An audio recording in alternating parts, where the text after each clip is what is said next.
guys, it's Jackie, and in today's Healthy Eats, we're talking about something that's certainly familiar to those with diabetes, low glycemic foods.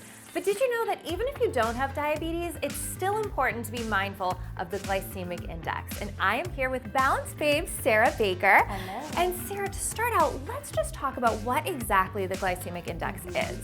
So the glycemic index basically ranks food based on how quickly the carbohydrate levels in foods are absorbed into your system to form glucose.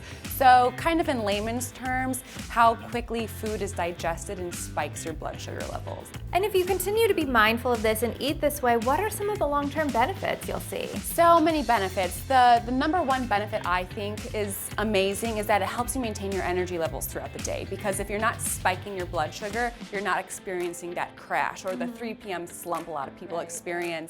And also, if you eat a lot of high glycemic foods and you're constantly raising your blood sugar, you can develop what's called insulin resistance, which can create type 2 diabetes, obesity, and other health complications down the road. Limit the foods that digest into your system very quickly and release a lot of glucose right away, and focus on foods that are a little bit lower on the spectrum.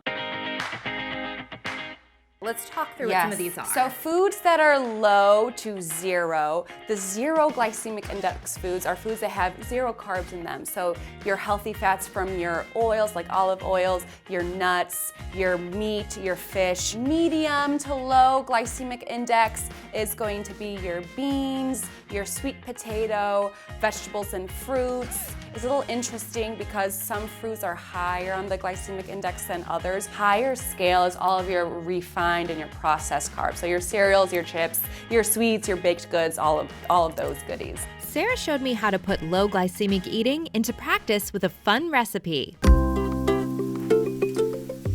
So to make this low glycemic, instead of using lasagna pasta noodles, we're using veggies instead. Okay. So for this, we're using eggplant.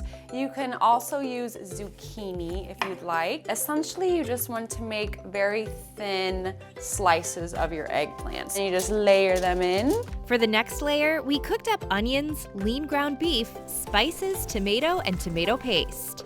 And then we'll add a layer of our cheese. Repeat this process until your pan is all filled up with your lasagna. All right, so we have the final product, and I think the big takeaway here is that everything in this dish is low on the glycemic index, and that's really important for all of us, whether we have diabetes or not.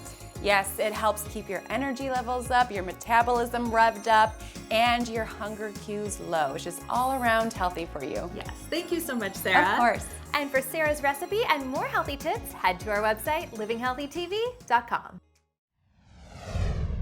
Do you want more Living Healthy content? Well, check out these videos right here, and then subscribe for more right here.